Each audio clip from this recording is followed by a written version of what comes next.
Hello students, today we will continue the same chapter number 12 electricity. ठीक है, आज आप पढ़ांगे रेजिस्टेंस बारे आप ऑलरेडी पढ़ चुके हैं. ठीक है, ओम्स लॉ सी ना, ओम्स लॉ का आप रिलेशन पढ़िया सी V is equal to IR वाला, जिहदे विच की R की है कॉन्सटेंट सीगा, R की है constant called as a resistance की सी, it is the property of a conductor which resist the flow of charges. ਜਿਹੜੇ flow of charges ਦਾ ਕੀ ਕਰਦੇ ਸੀ, oppose ਕਰਦੇ ਸੀ. ठीक है, ਉਹਨੂੰ ਆਪਾਂ ਕੀ ਕਹਿੰਦੇ ਆ, ਉਹ ਕਿਹੜੀ property ਹੈ, resistance. ठीक है, ਅੱਜ ਆਪਾਂ ਪੜਾਂਗੇ कि factors on which the resistance of a conductor depend, resistance किहड़े फैक्टर्स के उत्ते की है डिपेंड करती है. ठीक है, उस तो पहले आपां की एक एक्टिविटी करनी है. Complete an electric circuit consist of a cell, an ammeter, a nichrome wire of length L and a plug की. देखो इत्थे आपां प्लग की दित्ती है, एमीटर की सीरीज़ दे विच कनैक्टेड है. ठीक है, एक ही सैल है. इत्थे आपां की आह वाला जिहड़ा एरिया इत्थे आपां अलग अलग वायर्स यूज़ करनी है. ठीक है, सब तो पहला आपां की करांगे, निक्रोम वायर यूज़ करांगे. ठीक है, सिंपल निक्रोम वायर यूज़ करनी है. फिर उन्होंने लगा के आपां रीडिंग चैक करांगे एमीटर दे उत्ते. फिर कि उस वायर नूं आपां की अगर डबल कर दिए, ठीक है, उसकी लेंथ की डबल कर दिए. देखो आ निक्रोम वायर है जिहदी लेंथ कितनी है L, ये निक्रोम वायर है जिहदी लेंथ की है L है. फिर आपां सेकंड निक्रोम वायर यूज़ की. ठीक है, सेम मटीरियल दी, उहदी लेंथ आपां की करती, इंक्रीज़ करती, डबल करती लेंथ. ठीक है, डबल करके आपां एमीटर दे उपर रीडिंग चैक की. फिर आपां दोबारा की कीता, एक निक्रोम वायर लीती जिहदी थिकनेस की थोड़ी की उहदी थिकनेस की बढ़ाती. ठीक है, थोड़ी की इस नालों की है मोटी है वायर. ठीक है, फिर उस दे नाल आपां रीडिंग चैक की एमीटर दे उत्ते. लास्ट आपां की कीता, उहदा मटीरियल चेंज किया. ठीक है, पहले तो आप निक्रोम वायर लीतियां सी तीनों, हुण आपां की मटीरियल चेंज करता. हुण आपां की सेम लेंथ फर्स्ट वाली जिहड़ी सी सेम L लेंथ दी लैनी है. ठीक है, तो उत्थे आपां की यूज़ करना कॉपर. हुण आपां की करनी है, कॉपर वायर यूज़ करनी है. इस एरिया दे विच कॉपर वायर यूज़ करके आपां एमीटर दे उत्ते की रीडिंग चैक करनी है कि कितना करंट फ्लो कर रहा है. ठीक है, इस तरह आपां की 4 रीडिंग्स लीतियां. ठीक है, यही इन्होंने कहा नाउ द प्लग दी की नोट दी करंट इन दी है एमीटर दे विच आपां करंट नोट करना. पहले निक्रोम वायर लेनी है. ठीक है, जिहदी लेंथ कितनी है L है. फिर आप उहदी लेंथ डबल कर लेनी है. ठीक है, फिर दोबारा एमीटर दे उत्ते रीडिंग चैक करनी है. फिर आप उहदी थिकनेस थोड़ी इंक्रीज़ करके की थोड़ी मोटी वायर लेनी है सेम लेंथ दी L लेंथ दी. ठीक है, फिर दोबारा उहदी की रीडिंग चैक करनी है. ठीक है, यही सारा कि इस एक्टिविटी लिखा हुआ है. ठीक है, फिर आप ऑब्जर्व एक्सपेरीमेंट करने तो बाद आप ऑब्जर्व किया, it is observe that the ammeter reading decreases to 1/2 when the length of the wire is double. जो आप लेंथ की डबल की, पहले लेंथ कितनी सी L लेंथ सी, उत्थे आप मान लो कि करंट 2 एम्पीयर किया. फिर आप उहदी लेंथ की डबल की तो उत्थे की उहदा करंट की है 1/2 हो गया, करंट की हो गया हाफ हो गया. ठीक है, देखो ये की है, इट मीनस की रिलेशन की है R डायरेक्टली प्रोपोर्शनल टू की है लेंथ, तो R दी आपां नूं पता की है R ते I दा रिलेशन की है इनवर्सली प्रोपोर्शनल है.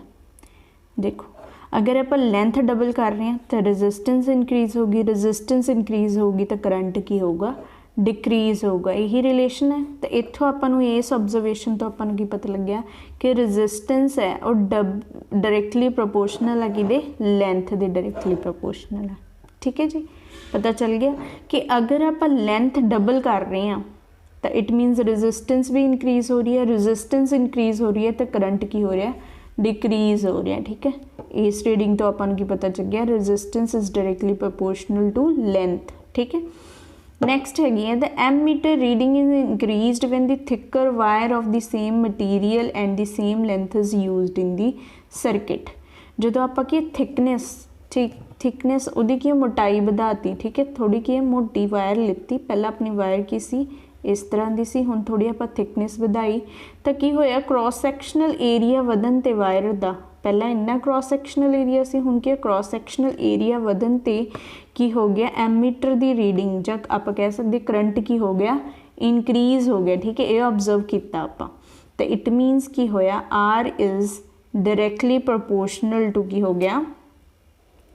देखो इत्थे की है एमीटर, इन्हां दे विच रिलेशन आपां देखना। Ammeter reading is increase when the thicker of the wire of the same material and same length circuit is used.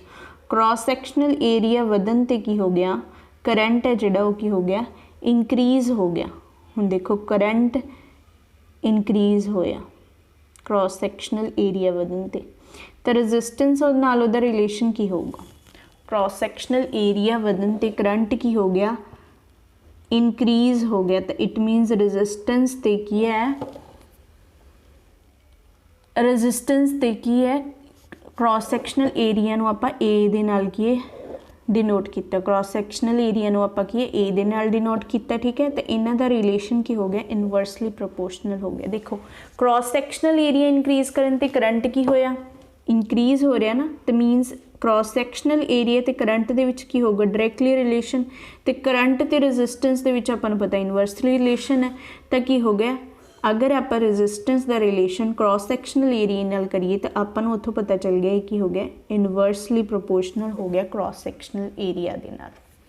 समझ आ गया, ठीक है। पहला आपां की देखिया कि लेंथ इंक्रीज करन ते करंट की हो रहा डिक्रीज हो रहा है, लेंथ इंक्रीज करन ते करंट की हो रहा डिक्रीज हो रहा है। इट मीनस की होया लेंथ ते करंट दे विच इनवर्सली प्रोपोर्शनल रिलेशन है, ताकि होगा रेजिस्टेंस दे नाल आपां रिलेशन चैक करांगे, ठीक है। उत्थों आपां नूं ये वाला रिलेशन मिलिया, तो इत्थों आपां नूं की मिलिया कि resistance is inversely proportional to cross sectional area, ठीक है।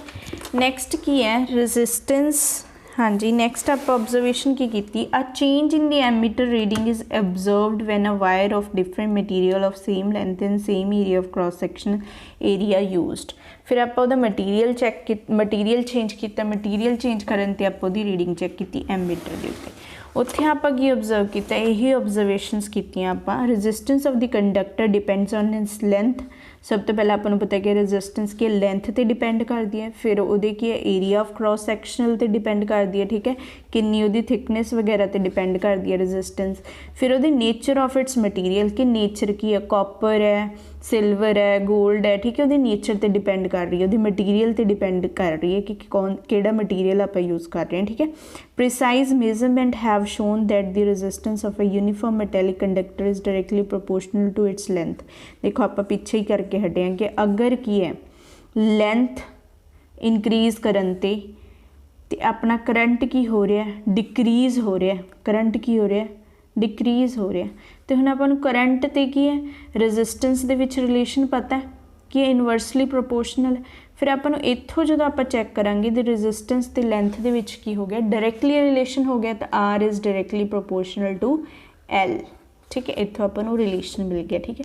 फिर आप ऑब्जर्व किया कि क्रॉस सैक्शनल एरिया इंक्रीज होने ते करंट की हो रहा है, करंट भी की हो रहा है इंक्रीज हो रहा है। अगर आप इत्थों की चैक करिए करंट तो रेजिस्टेंस के विच रिलेशन आपां नूं पता इनवर्सली प्रोपोर्शनल है। अगर आप इत्थों की चैक करांगे क्रॉस सैक्शनल एरिया तो रेजिस्टेंस का रिलेशन भी की होगा इनवर्सली प्रोपोर्शनल, तो resistance is inversely proportional to cross sectional area, ये भी आपां नूं पता चल गया, ठीक है। हुण इन्हां दोनों नूं जदों आपां की मल्टीप्लाई कर देंगे, दोनों इक्वेशनस नूं की कर देंगे कंबाइन करांगे, ठीक है। हुण आपां देखो इत्थों की कंबाइन करांगे तो R is directly proportional to length and inversely proportional to cross sectional area। तो R is directly proportional to length upon cross sectional area। तो इत्थों जो आप प्रोपोर्शनैलिटी कॉन्सटेंट हटावांगे तो आप इत्थे की कॉन्सटेंट ने मल्टीप्लाई करांगे तो कॉन्सटेंट की लवांगे आप rho, it is called as a rho, ठीक है। where rho is a constant of proportionality and is called the electrical resistivity of a material of the conductor, ठीक है। इत्थों आपां नूं की पता रो, इत्थे कॉन्सटेंट की है रो, रो नूं आपां की कहांगे electrical resistivity of a material of the conductor. तो SI यूनिट की होगी, देखो रेजिस्टेंस की SI यूनिट की सी ओम, बट रजिस्टिविटी की SI यूनिट की होगी ओम मीटर, याद रखना रेजिस्टिविटी दी की है ओम मीटर। ये किवें पता चलिया आपां ओम मीटर है, देखो R is directly proportion R is equal to rho L upon A, ठीक है। हुण आपां रेजिस्टिविटी दी SI यूनिट कढनी है, ठीक है। रेजिस्टिविटी की है इत्थे अगर आपां रेजिस्टिविटी नूं लवांगे तो A है जिहड़ा मल्टीप्लाई हो जाऊगा R A/L। अगर आप चेंज करांगे आर के इधर मल्टीप्लाई हो जाओ, मल्टीप्लाई वाला इक्वल टू तो उस साइड ते की है डिवाइड हो जाता, ठीक है। तो इत्थों की है आर दी आपां नूं पता है SI यूनिट की है ओम। क्रॉस सैक्शनल एरिया, एरिया आपां नूं पता की हुंदा मीटर स्क्वायर, तो लेंथ दी यूनिट की है मीटर है। अगर मीटर नाल मीटर कट हो जाऊगा तो rho is equal to ohm metre, तो रो दी यूनिट की है ओम मीटर। याद रखना रो दी यूनिट की है ओम मीटर, ठीक है। then it is a characteristic property of the material, the metal and the alloys have very low resistivity in the range of 10 raised to power minus 8 ohm and 10 raised to power minus 6 ohm meter, ठीक है। Metals ते जड़े alloy है उन्हों की resistivity की है लो होंगी है, ठीक है। They are good conductor of electricity, okay. Good conductor of electricity होंगे इसलिए उसकी रजिस्टिविटी की होंगी है लो होंगी है। Insulators like rubber glass have resistivity of the order, इन्हों की रजिस्टिविटी ज़्यादा है, ठीक है। तो एक है बैड कंडक्टर और insulator. Both the resistance and the resistivity of the material very with the temperature. Resistance तो रेजिस्टिविटी है जी कि टैंपरेचर के नाल की है वेरी करती है, ठीक है। It's depend on the temperature. Table 12.2 है जिथे तुहानूं की रेजिस्टिविटी दी हुई है कंडक्टर्स एलॉय ते की इंसुलेटर की कंडक्टिविटीज़ तुहानूं चैक दी हुई हैं, ठीक है। इस टेबल तो आप की ऑब्जर्व करांगे reveals that resistivity of an alloys is generally higher than that of its constitute metals, ठीक है।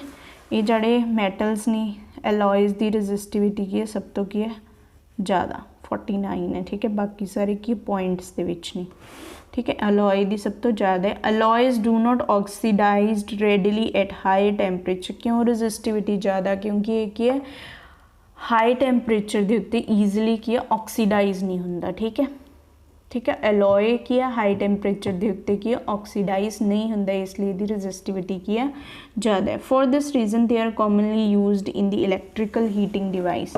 इस रीजन करके एलॉयज नूं की इलैक्ट्रिकल हीटिंग डिवाइस दे विच यूज़ किया जाता है, लाइक इलैक्ट्रिक आयरन टोस्टर, ठीक है।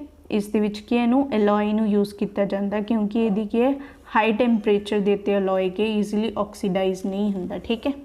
Easily oxidize means easily burn नहीं होंदा, ठीक है। जल्दी वो टैंपरेचर की है ऑब्जर्व नहीं करता, ठीक है। Tungsten is used almost exclusively for a filament of electrical bulbs where is the copper and aluminium are generally used for the electrical transmission lines, ठीक है। टंगस्टन है जिहड़ा उहदे विच फिलामेंट जिहड़ा हुंदा बल्ब का, क्योंकि बल्ब है बल्ब दे विच एक फिलामेंट यूज़ किया जाता है, वो किस मटीरियल का बनया होंदा टंगस्टन मटीरियल का, ठीक है। तो where is copper and aluminium जिहड़ियां इलैक्ट्रिकल ट्रांसमिशन लाइन्स जिहड़ियां अपनी के इलैक्ट्रिसिटी लई वायरस यूज़ कीतियां जांदियां उहदे विच किहड़े मटीरियल किहड़े मैटल पाए जाते हैं कॉपर एंड एल्यूमीनियम, ठीक है। ये सारे की रेजिस्टिविटी के उपर की डिपेंड करते हैं, ठीक है। हाँ जी नैक्सट है तुहाडे न्यूमेरिकल्स, ठीक है। एग्जाम्पल 12.3 ये की दिता है how much current will an electrical bulb draw 220 volt source if the resistance of the bulb filament is 1200 ओम, ठीक है। हुण इत्थे तुहानूं की एक वोल्ट वी की वैल्यू दी हुई है पोटेंशियल डिफरेंस, ठीक है। आर की वैल्यू इत्थों तुसीं कि यूनिट नूं देख के कि तुसीं वैल्यूज़ की देख सकते हो, ठीक है। वैसे भी इत्थे रेजिस्टेंस किया होया है, अगर नहीं तुहानूं पता चल रहा तो तुसीं उहदी यूनिट चैक करोगे, यूनिट चैक करके तुहानूं पता चल जू इत्थे ओम है तो ओम का मतलब की है तुहानूं आर की वैल्यू दी हुई है, आर मीनस रेजिस्टेंस की वैल्यू दी हुई है। इत्थे कि यूनिट वी है, वी का मतलब कि तुहानूं पोटेंशियल डिफरेंस दिता होया, ठीक है। How much current will an electrical heater coil draw from a 200 volt source if the resistance of the heater is 100 ओम, ठीक है। पहला तुहानूं की दिता होया पहले दे विच तुहानूं ए पार्ट है जिहड़ा उस दे विच गिवन है वी की वैल्यू तो तुहानूं की है आर दी हुई है, ठीक है। इत्थों तुसीं की करंट पता करना, इत्थों आर ते आई दा आपां नूं की रिलेशन पता है कि हुंदा V is equal to I R, ठीक है। V is equal to I R है ना, तो इत्थे आपां नूं की आपां पता करना करंट, करंट की पता करना आई इज इक्वल टू की हो जाऊगा I is equal to R over V over R, ठीक है। वी की वैल्यू 200 वोल्ट, आर की वैल्यू अपन दी हुई है तो इत्थों आपां नूं की करंट निकल आऊगा। ठीक है, नैक्सट की तुहानूं दिता होया है कि how much current will in electrical heat, उत्थे भी तुहानूं आर की वैल्यू दी हुई है तो की है वी की वैल्यू दी हुई है, तो उत्थे भी तुसीं करंट ऑब्जर्व करोगे। ठीक है, note the difference of the current drawn by the electrical bulb and electrical heater from the same 200 volt source. ठीक है, यही है करंट ही पता करना सी, दोनों के विच डिफरेंस चैक करोगे। ठीक है, इहदा डिफरेंस कितना है, इहदा करंट कितना आ रहा है, जो इलैक्ट्रिकल बल्ब यूज़ कर रहे हैं तो उत्थे करंट 0.18 एम्पीयर है। ठीक है, जो तुसीं कि इलैक्ट्रिकल हीटर यूज़ कर रहे हैं तो उत्थे करंट की इनक्रीज़ हो रहा है। ठीक है, तो यही इन्हां दा डिफरेंस थी कि इलैक्ट्रिकल हीटर है जिहड़ा वो की ज़्यादा करंट की करदा वेरी करदा उस दे विच, ते की जिहड़ा बल्ब है वो की करंट की है घट प्रोड्यूस करता। ठीक है, नैक्सट है potential difference between the terminals of the electrical heater is 60 volt when it draws a current 4 ampere from a source. देखो इत्थे पोटेंशियल डिफरेंस तुहानूं दिता होया कितना, वी की वैल्यू 60 वोल्ट दी हुई है तो करंट की वैल्यू दी हुई है I is equal to 4 ampere from the source. What current will the heater draw if the potential difference is increase to 120 volt. पहला तुहानूं कहंदे कि अगर आपां की करदे हैं पोटेंशियल डिफरेंस इनक्रीज़ कर दिंदे हैं। ठीक है, मतलब वी नूं की इनक्रीज़ कर दिंदे हैं टू 120 वोल्ट, तो उत्थे करंट की वैल्यू कितनी होगी। ठीक है, ये चैक करनी है आप। सब तो पहले आपां नूं पोटेंशियल डिफरेंस दिता होया आई दिता होया, उत्थों आपां की रेजिस्टेंस कड्डांगे, रेजिस्टेंस निकलेगी कितनी 15 ओम होगी। ठीक है, हुण नैक्सट आपां नूं की आपां नूं पोटेंशियल डिफरेंस दिता होया, आपां करंट चैक करना, रेजिस्टेंस सेम ही लैनी है क्योंकि इलैक्ट्रिकल हीटर ही उपर यूज़ किया, इलैक्ट्रिकल हीटर ही नीचे यूज़ कर रहे हैं आप दोनों पॉइंट्स के विच इलैक्ट्रिकल हीटर ही यूज़ कर रहे हैं, रेजिस्टेंस तो दोनों की सेम ही होगी। फर्स्ट तो आप रेजिस्टेंस कड्डांगे, सैकेंड दे विच की आप रेजिस्टेंस की पुट कर देंगे तो उतों आई की वैल्यू की पता करांगे। Current through the heater is 8 ampere. अगर आप पोटेंशियल डिफरेंस वी की इनक्रीज़ कर देंगे तो उत्थे करंट की वैल्यू आप फाइंड करनी है। ठीक है, इत्थे आपां कि आर पता लग जू, रेजिस्टेंस अननोन रेजिस्टेंस है जी, फिर आपां इत्थे वोल्टेज इनक्रीज़ की तो उत्थे आपां रेजिस्टेंस तो दोनों की सेम ही होगी। फर्स्ट तो रेजिस्टेंस आपां की फाइंड की, सैकेंड दे विच पुट करांगे तो आपां करंट की वैल्यू मिल जूगी। ठीक है जी, नैक्सट है resistance of a metal wire of length 1 metre is 26 ohm. 1 metre length हाँ तो उत्थे रेजिस्टेंस कितनी है 26 ohm at 20 degree Celsius. If the diameter of the wire is 0.3 mm, हुण आपां कि diameter means cross sectional area की है इनक्रीज़ किया। ठीक है, वह क्रॉस सैक्शनल एरिया की है इन्ना 0.3 mm।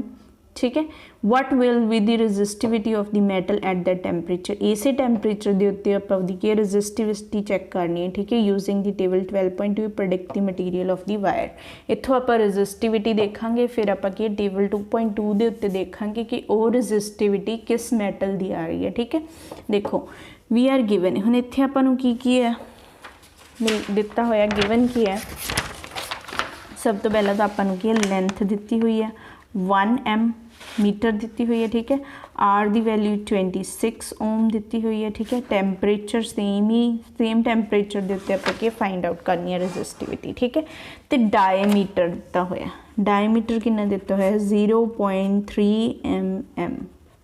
ठीक है, देखो इत्थे तुहानूं की है वायर है ना जी, वायर का एरिया आपां नूं पता है कि सर्कल की तरह हुंदा ना, सर्कल का एरिया की हुंदा πr²। ठीक है, ਇਹਦਾ ਆਪਾਂ ਨੂੰ ਕੀ डायमीटर दिता होया तो रेडियस कितना होगा, डायमीटर की हुंदा, diameter is equal to double of R, radius का डबल हुंदा। ठीक है, तो इत्थों रेडियस है जी कितनी आ जाऊगी d/2, रेडियस की वैल्यू कितनी आ जाऊगी d/2, तो इत्थे आपां की पुट कर देंगे। देखो R is equal to resistivity formula L/A। ठीक है, इत्थे आपां की पता करना, रेजिस्टिविटी पता करना, तो रेजिस्टिविटी नूं इधर रखांगे R मल्टीप्लाई A/L। ठीक है, R A की वैल्यू हुण आपां नूं पता πr² है। ठीक है, तो इत्थे पाई R की वैल्यू d/2 है, तो d² डिवाइडेड बाय 4, इत्थे L ऑलरेडी हैगा ही हैगा, ये फार्मूला बन गया। देखो ये तुहाडी बुक दे विच दिता होया ये वाला फार्मूला किवें बनया है तुहानूं इत्थों पता चल गया। ठीक है, आर की वैल्यू कितनी दी हुई है d/2, ਆਪਾਂ ਨੂੰ पता कि डायमीटर की होंगे डबल ऑफ रेडियस होंगे, ठीक है। उत्थों रेडियस करांगे तो डायमीटर का की हो जाऊगा, हाफ हो जाऊगा, ठीक है। तो इत्थे आपां की फॉर्मूला पुट किया, इत्थे एरिया की होगा वायर का क्रॉस सैक्शनल एरिया की होगा सर्कल की तरह, तो सर्कल का एरिया की होंगे पाई आर स्क्वायर। तो इत्थे आर की वैल्यू की पुट कर दोगे, आर की वैल्यू जो पुट की तो आपां की हो जाऊगा आ वाला फॉर्मूला बन जाऊगा। तो हुण इत्थे सिंपल आपां की वैल्यूज़ पुट कर देनी है। देखो इत्थे आपां नूं कि डायमीटर है ना जिहड़ा वो 0.3 मिलीमीटर दिता है, तो मिलीमीटर नूं आपां पता चेंज करांगे 10⁻³ मीटर, 10⁻³ मीटर है, ठीक है। हुण इत्थे आपां अगे वैल्यूज़ पुट करो, आर की वैल्यू कितनी दी हुई है 26 ओम। देखो आर की वैल्यू 26 ओम, पाई की वैल्यू अपन पता है 22/7, डी स्क्वायर की वैल्यू अपन की है आ रही, तो इत्थे 0.3 का की कर देंगे स्क्वायर, 10⁻⁻ पावर का स्क्वायर करांगे तो कितना जो -6, ठीक है। तो नीचे की हो जाऊगा 4, एल की वैल्यू अपन कितनी दी हुई है 1 मीटर, ठीक है, सिंपल।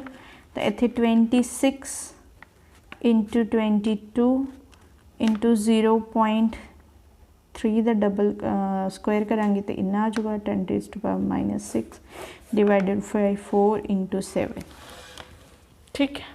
हाँ अगर इतों आप वैल्यू सॉल्व करांगे, ठीक है, इतने 2 11 लेकिन आ जाएगा 13 × 11 × 0.9 डिवाइडेड बाई क्या 7 करांगे तो यदी वैल्यू आ जाएगी 1.84 इंटू इन्नी ओम मीटर इंटू 10⁻⁻6 आर की वैल्यू आ जाएगी, ठीक है। ए टैंपरेचर कि 20 डिग्री सैल्सीयस के उत्ते दी वैल्यू इन्नी आई। हुण आप टेबल 2.2 के उत्ते देखा कि इन्नी वैल्यू किस दी आ रही है 1.84 समथिंग।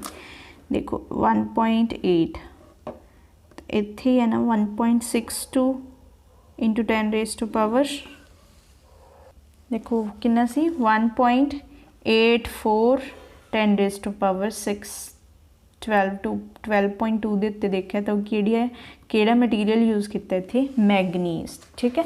इत्थे आपां नूं की पता चल गया किहड़ा है manganese. From the table 12.2 we see that this is the resistivity of the manganese, ठीक है।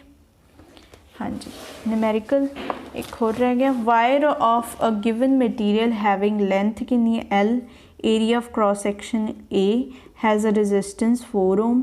What would be the resistance of another wire of the same material having length L/2 and the cross sectional area 2A? की कहते हैं पहला अगर आप material use कर रहे हैं जी वायर ले रहे हैं वो लेंथ L है, क्रॉस सैक्शनल एरिया A है, रेजिस्टेंस की है 4 ओम है। फिर ये कहते भी वो रेजिस्टेंस कितनी होगी अगर आप की करिए सेम मटीरियल लै रहे हैं बट वो लेंथ नूं की किया हाफ किया तो क्रॉस सैक्शनल एरिया डबल किया तो उत्थे रेजिस्टेंस कितनी होगी, ठीक है। देखो इस न्यूमेरिकल दे विच की दिता होया, देखो पहला रेजिस्टेंस है जी, पहला आपां नूं रेजिस्टेंस का फॉर्मूला पता होना चाहिए रेजिस्टिविटी, ठीक है, लेंथ अपॉन ए, ठीक है, ठीक है। R1 आपां नूं 4 ओम दी हुई है, ठीक है, 4 ओम दी हुई है, ठीक है जी। आपां नूं रेजिस्टेंस R1 दी हुई है, R2 आपां की पता करनी है, ठीक है, R2 आपां की पता करनी है, 4 ओम दी हुई है। लेंथ कितनी है उत्थे A है, सॉरी लेंथ L है तो क्रॉस सैक्शनल एरिया कितना A है, ठीक है। हुण की कहंदे R2 कितना होगा अगर आपां की करदे हां लेंथ नूं की कर दिंदे हां हाफ तो जिहड़ा क्रॉस सैक्शनल एरिया उन्होंने की कर दिंदे हां डबल, ठीक है। देखो रेजिस्टिविटी दोनों च कॉन्सटेंट है, ठीक है, L बाय उन्हें कि नीचे जाऊगा तो की बन जाऊगा 2 × 2 4A, ये हो गया ना। तो इत्थे देखो आ वैल्यू की है R1 की वैल्यू है ना, तो इत्थे की है R1/4, R1 कितना दिता होया 4 ओम, तो 4 divided by 4 is equal to R2 कितना आ जाऊगा 1 ओम, ठीक है। ये आंसर है, देखो यही है ना 1 ओम रेजिस्टेंस R2 की वैल्यू अपन पता चल गई, ठीक है जी। आज लिए इन्ना ही, ठीक है। कल आप करांगे resistance of a system of a resistor, ठीक है। पैरेलल सीरीज़, ठीक है, तो ये सारे पैरेलल कॉम्बीनेशन, ठीक है, रेजिस्टेंस ते सीरीज़ कॉम्बीनेशन किवें करांगे वो आप अगे कल डिस्कस करांगे। ठीक है जी, थैंक यू।